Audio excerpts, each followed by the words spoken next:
right, welcome back to the House Judiciary Committee. We're going to take a look at one part of S-193. I know there's still some moving parts in it that are not really our jurisdiction, that they're still working on in corrections and institutions.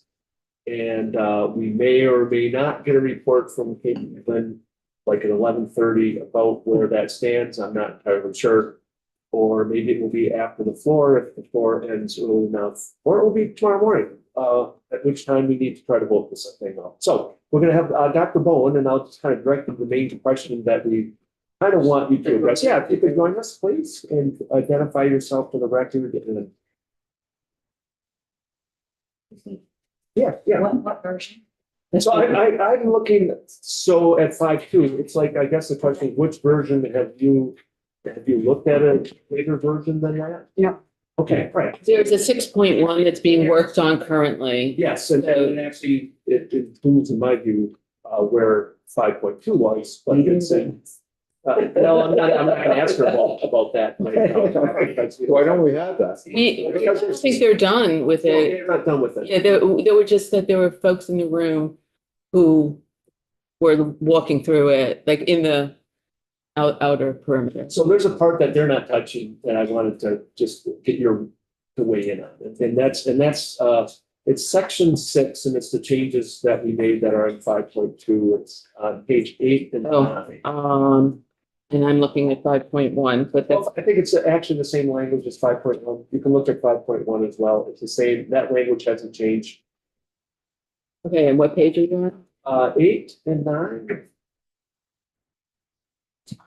5.2 page. Yeah, correct. Or if you have 5.1, it's the same language. That language has Same page? probably or close to it. Section 6. All right, well, now I have 5.2, section 6, okay.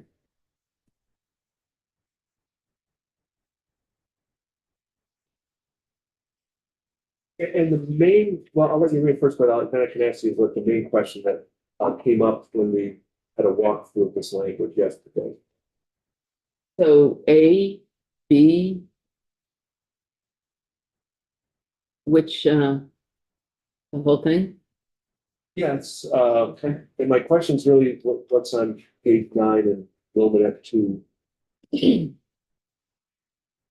9, Romanet, now that I know that word. It's such a fun. I love it.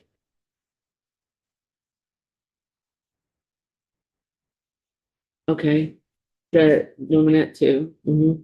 Yeah, so the question is, what happens if the 1 year has run and as it kind of says, yeah, you got a year and you're going to report every 90 days. But if there's still not a program that's been identified.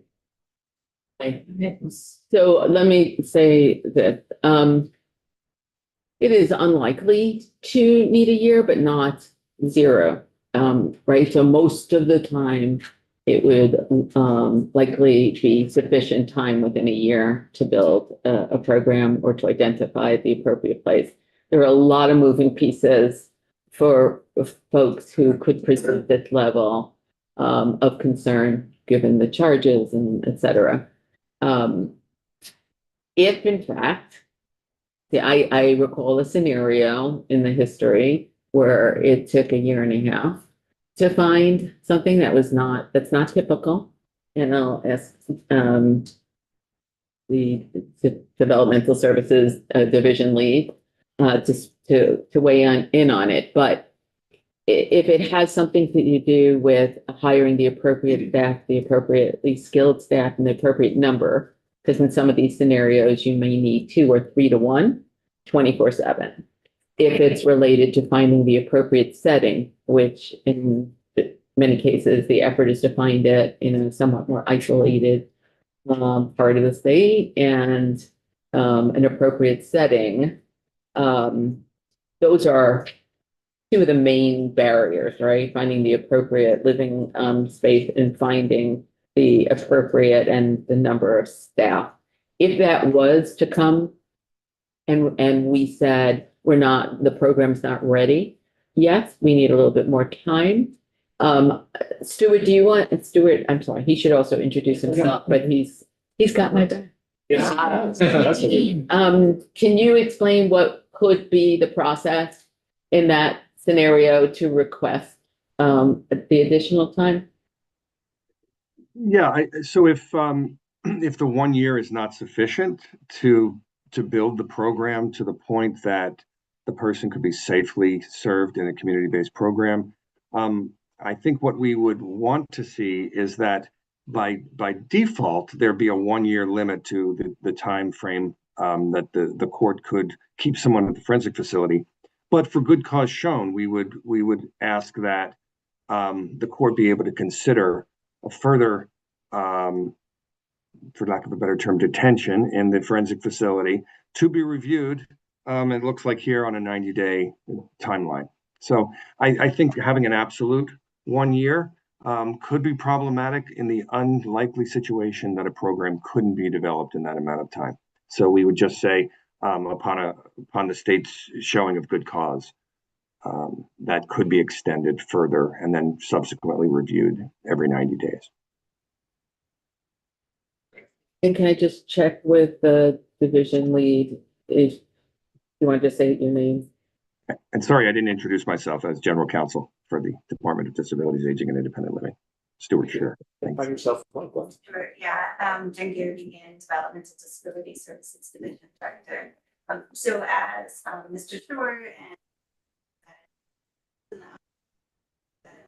isn't service providers, notifying and property has been procured, modified to meet safety or other adaptations. Having the ability to convert additional time might be necessary. It's often unlikely, but just in the event, having complete programming is certainly better than full programming, which could result in sort of unsafe conditions for the individual themselves, or staff, or the public at large. And I think the court understands the phrase for good cause shown. That's something they deal with all the time. So I asked the lawyer to say, Yeah, so. Okay, all right, yeah, that was kind of our main concern, at least with the language here. I can give you a heads up that in the next version, one other thing I just want to flag for, but I don't think it's going to cause necessarily a problem is on page 2. We had strong pushback on eliminating 2B. So the plan is to bring back 2B and also bring back 3B, but it would also include, it essentially be if somebody is subject to Act 248, already is under Dale's custody, and they are not being detained. In other words, it's probably been a hearing for hold without bail, for somebody who's under custody and has committed one of these offenses. There would be a hold without bail hearing. For whatever reason, they find that the person's not going to be detained, maybe because Dale has found appropriate accommodation or appropriate programming, even though the person has committed such an offense. So if the person is not detained and under Act 248, would not be in the forensic facility. And I think that's kind of that's what eliminating 1B and 3B effectively was doing. He's saying if somebody is not being detained, they're not going to be in the facility. help me to understand how someone who is charged with that level of crime wouldn't be in. Highly unlikely. I mean, highly unlikely. There can be situations though that we've heard of that somebody could be like under house arrest. There's a possibility. Now that's why we want to keep 1B. 1B would not be the situation where somebody's under Dale custody. It could be somebody else, and they happen to have been released on conditions or home detention, and so in that scenario, we still want the opportunity for that individual to be in the forensic facility. So I can, so far as I know it, at least as it's been explained to me historically and over the last 2 years, if somebody was in the custody and Act 248 and was arrested for a crime, especially at this level, they actually do get held. Yeah, and we'd be subject to forensics. Okay, because I wouldn't want them to not have the opportunity at that point, because I do get worried that they then are in isolation. Or where are they sitting? If not in the forensic setting, they get no chance at competency restoration. And then if they're determined to be non-restorable, no risk mitigation efforts. And then the work that we would be doing either to bring them back in with perhaps additional, building additional programming, because whatever the programming was, they broke through. So, that would be opportunity, I would think, that it would be advantageous to both the individual served as well as the public in that scenario. So, is there not, maybe I didn't see there's something about these folks being held without bail if they, Yeah, I mean, no, they, more likely than not, an individual in this scenario would be held without bail. so if they were held without bail, then they would be in that setting. Or held on bail. Either way, if they actually have bail imposed for some reason, either way, if they're in DOC, if they're being held or detained, and they meet the other criteria, they get the And they would be in there and they would go down the process that we are. Right. So, but we just need to adjust some of that language, yes. I just have a question. Dr. Bowen, I mean, you've been in here, I don't know how many hours or how many times at this This is point. one of my favorite places now. Well, and we love to have you here. Okay. My question to you and to Dale, I guess more broadly, is what was the last version of this bill that you felt comfortable with? And I realize that, as the bill has progressed, it hasn't been perfect Yeah, by any stretch, but I know that since that we have internalized the recommendations from other committees that do not have jurisdiction over this, that it has gotten to a place where it's not only acceptable for many of us on the committee, but also certainly not acceptable to the administration. So I'm curious if you had a version number. I could get back to you on that. And in point of fact, AHS is meeting together in about an hour. So there might be a response, a better response on that, because they are swimming the versions. But I think that we are more comfortable when in this, with what this committee has done Right, in terms right. of the compromises. I think there are some, I mean, it's such a emotional Yeah, it is. topic that you see people polarizing. And then there's an attempt to compromise that sometimes feels a bit more compromising than.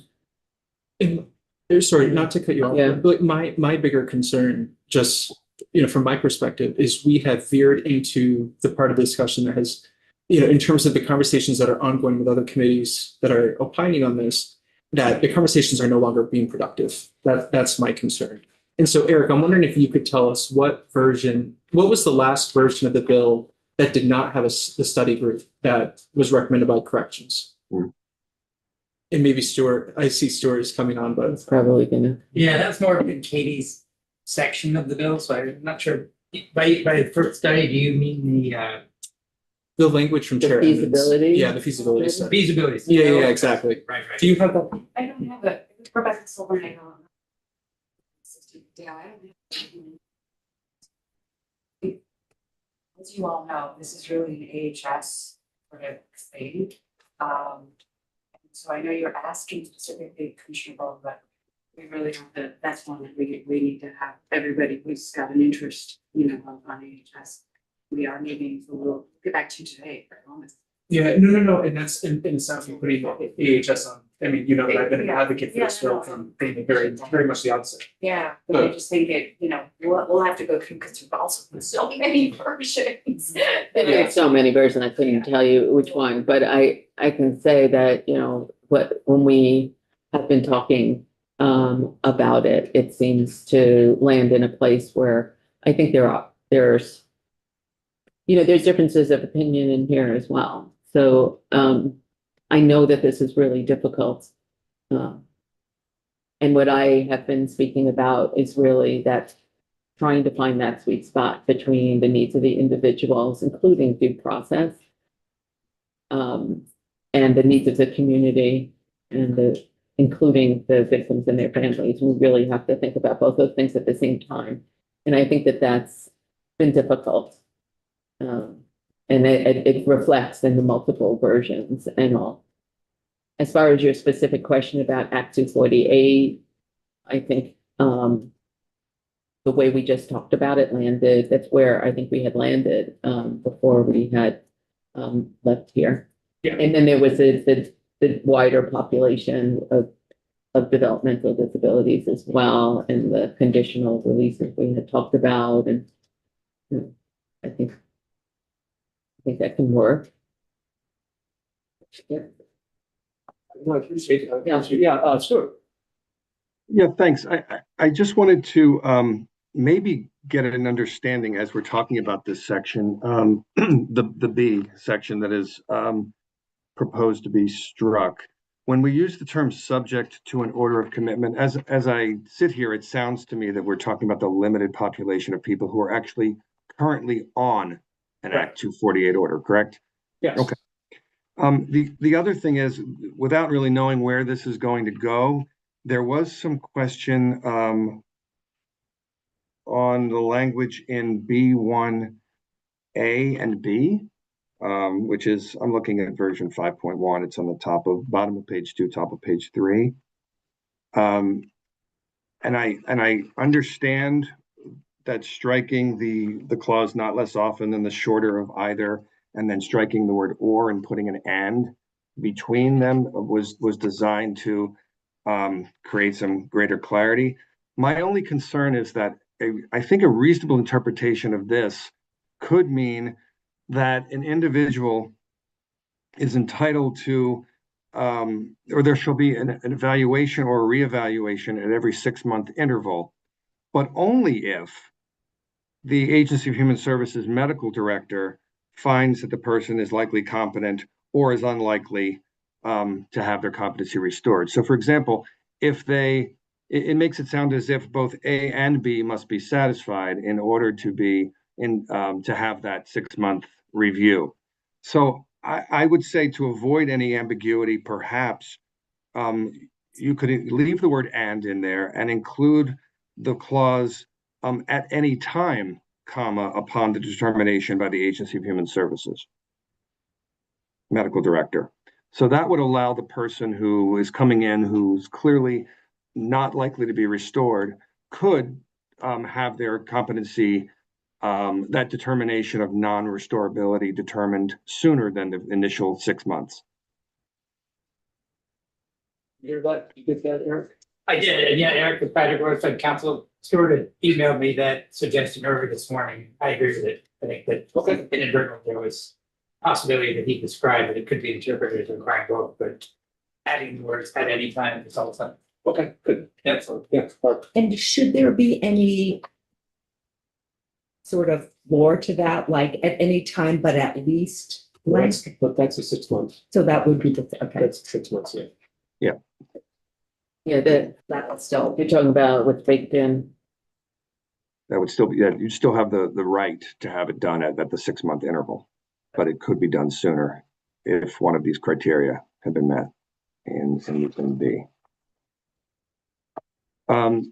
The other thing I just wanted to mention, because I'm not sure, I didn't see it in the latest version, but I know it was a concern, was specifically in looking at 4815 AG1, the discussion around the commissioner under whose supervision a person may be released. There's still a requirement that the commissioner immediately return that person to the forensic facility.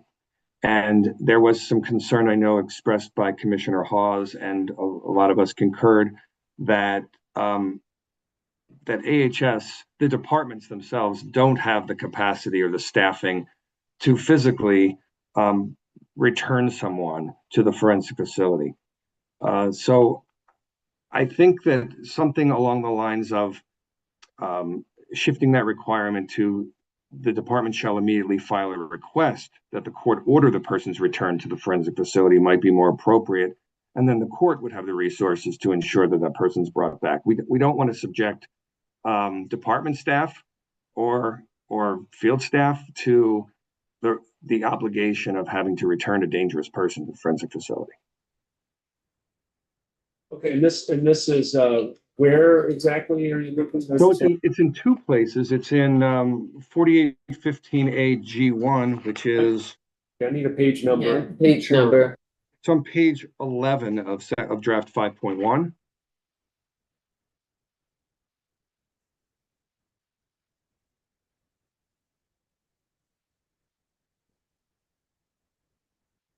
And then it's also on page 18 of section 5.1 in subsection F. Shall immediately return the person at line 18. Page 18, line 18. And then page 11, line 6.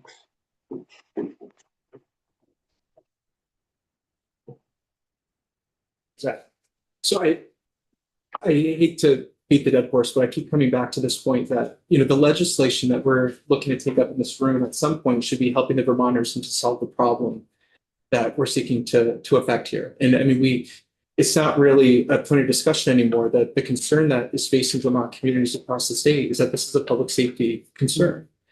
And so for that reason, I move that we report favorably version 4.1 of S193. And the motion's on the floor. All right, well, I'm gonna take a recess on that. Okay. We're missing some individuals. Sure.